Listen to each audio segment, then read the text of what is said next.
అక్షరాన్వేషణ. అక్షరాన్వేషణ అనబడు ఈ శీర్షికలో మీరు ఈ చిత్రము మధ్యనున్న రెండక్షరములతో నాలుగక్షరముల తెలుగు పదములను సృష్టించవచ్చును. అందులకు అవసరమైన ఆధారములు పట్టికకు ఇరువైపులా తెలుగు మరియు ఇంగ్లీష్ భాషలలో ఇవ్వబడియున్నవి.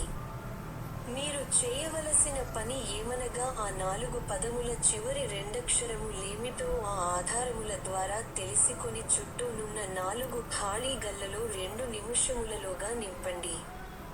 ఆ పని మీరు చేయలేకపోయిన ఎడల 2 నిముషముల అనంతరము ఖాళీల నింపుట ద్వారా మేము పూర్తి చేయగలము.